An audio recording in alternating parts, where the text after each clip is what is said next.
Barat nih baru kemarin bilang, you are what you eat. Kita bilang, kamana wae. Dan perhatikan hubungan makanan, hubungan bergaul dengan hati. Oke?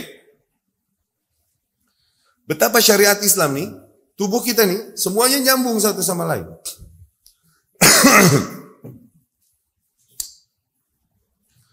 Perhatikan hubungan ini dengan hati, dan kalau kita bilang dengan hati berarti efeknya kepada jiwa.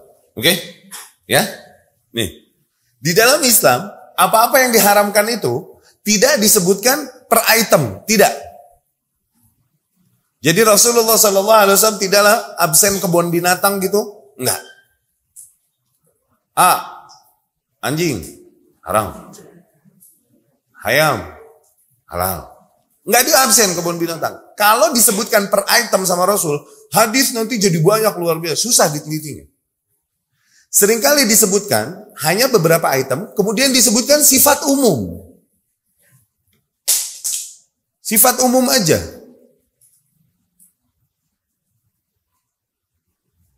Seperti misalnya Rasul SAW berkata, menyebutkan sifat umum yang akhirnya kita menghukumkan situ deh, punya kaidah.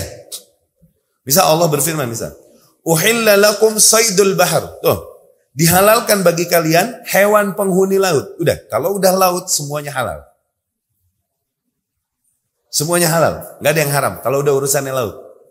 Rasulullah SAW di hadisnya Abu Hurairah radhiyallahu anhu, Rasul bilang sallallahu alaihi wasallam, su'ila Rasulullah sallallahu alaihi wasallam anil bahr. Rasul ditanya sallallahu alaihi wasallam tentang urusan laut. Faqal, Rasul bersabda, huwa at-tahuru ma'uhu al-hillu maitatu. Laut itu airnya tahur. Tahurnya ini suci dan mensucikan. Tahur artinya tahir wa mutahhir. Airnya bisa suci dan bisa dipakai bersuci. Al-hillu maitatu. Bangkai-bangkainya halal. Noh. Kalau udah urusannya air, laut nih masuk juga sungai. Kalau dibilang laut berarti masuk juga sungai. Air udah. Oke? Semuanya halal yang di situ deh. Nah ini kaidah umum. Udah. Jadi nggak usah diabsen hewan-hewan laut satu persatu. Disebutkan hukumnya, ribet gak? Ribet. Ini sistematisnya syariat Islam, kerennya. Nah, urusan darat. Yang diharamkan apa? Bangkai. Disembelih tanpa nama Allah misalnya, atau mati. Oke? Yang darat nih. La yahillu lakum kullu dhinabin minas siba. Tidak halal bagi kalian setiap hewan buas bertaring. Atau makhlab minat tayr, atau yang berkuku tajam dari golongan burung. Hewan buas bertaring. Tuh disebutkan sifat umum udah. Dari situ kita bisa menghukumi. Hewan buas bertaring. Berarti daging macan, maung, halal haram. Kenapa? Buas dan bertaring. Beruang haram. Kenapa? Buas dan bertaring. Tuh, kita punya kaidah umum udah. Gak usah disebutin satu-satu. Ini sempurnanya syariat Islam. Nah tapi kalau hiu gimana? Buas gak? Hiu buas gak? Bertaring gak?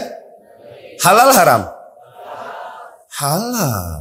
Kan laut. Kaidahnya air yang awal.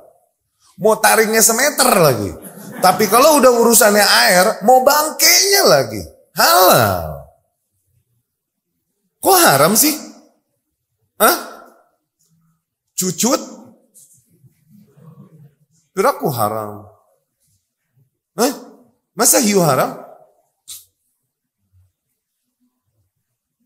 Kalau udah air, halal dia. Zin? Nah kemudian juga di sini ada nilai psikologisnya. Kenapa diharamkan hal tersebut? Kenapa hewan buas bertaring diharamkan? Lihat, Rasulullah SAW di riwayat Imam Muslim rahimahullah dan lain-lain bersabda, sesungguhnya hikmah, kelembutan hati, oke, ada pada para penggembala kambing. Adapun kibr, khuyala, kesombongan, kibr, takabur, khuyala, legeng, polontong, sombongan diri, belagu. Oke? Ada pada para ashabul khuyu, para penggembala kuda dan onta. Zin? Sekali lagi tadi apa?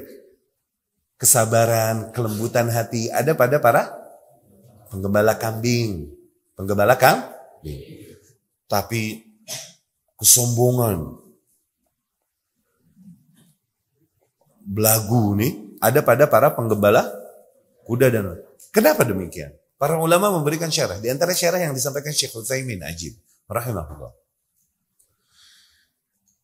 Kuda dan onta adalah hewan yang punya kebanggaan diri dan sombong. Karena punya kekuatan yang luar biasa. Tidakkah kita lihat kuda dan onta membusungkan dadanya? Dan dia mampu berjalan sangat jauh tanpa perbekalan. Ini onta luar biasanya. Oke? Kuda pun membanggakan dirinya dengan kekuatannya dan kecepatannya. Lihat dadanya membusungkan diri. Nah ini berefek kepada orang yang bergaul dengannya. Bersentuhan dengannya. Banyak bergaul dengan demikian akan berefek sama orang. Lihat, betapa manusia akan sangat terwarnai lingkungan sosialnya. Tadi, kasratul khiltah, itu bukan sama orang, sama binatang juga kita kena pengaruh. Faham? Makanya, kebanggaan diri seorang penunggang kuda, itu berpengaruh dari kuda yang ditungganginya. Oke? Kalau yang ditunggangi kuda tua, lemah, begitu tuh bawanya. Tapi yang dibawanya kuda, misalnya kuda-kuda Persia atau kuda Mongol yang kuat dan terkenal dengan kekuatannya larinya, dia bawanya juga tuh membusungkan dada. Semua kendaraan, orang naik angkot gimana? Genep opat. Tapi kalau naik ke Hummer gimana?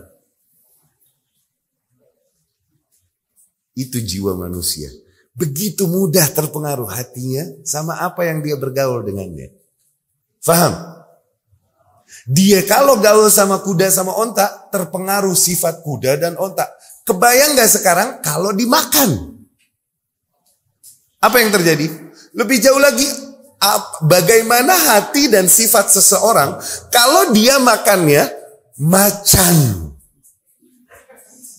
Dia makannya ular. Apa yang terjadi dengan sifatnya? Lihat, cari agama lain yang lebih sesuai dengan psikologi manusia daripada Islam. Tantang agama lain. Ada nggak? Barat nih baru kemarin bilang, you are what you eat. Kita bilang, kamana wae. Baru kemarin dia bilang dengan pengetahuannya, dengan sainsnya, you are what you eat. Kau adalah apa yang kau makan. Yani apa yang kau makan sangat berpengaruh pada dirimu, pembawaanmu, jiwamu, begitu. Kita bilang Rasul udah bilang dari 14 abad lebih yang lalu menyampaikan nilai-nilai demikian.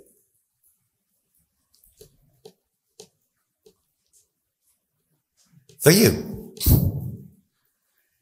Jadi betapa panca indera ini, apa yang kita makan, apa yang kita cium, apa yang kita lihat, apa yang kita bersentuhan dengannya, sangat berpengaruh ujungnya sama hati kita. No, kita bermain, bergaul dengan orang-orang yang demikian, ke bawah hati kita begitu. Tuh, kita makan hal-hal yang buruk, ke bawah kepada buruknya sifat kita. Makanya disuruh bukan hanya halal, tapi halal dan thayyib. No, agar membawakan efek yang baik juga bagi hatimu.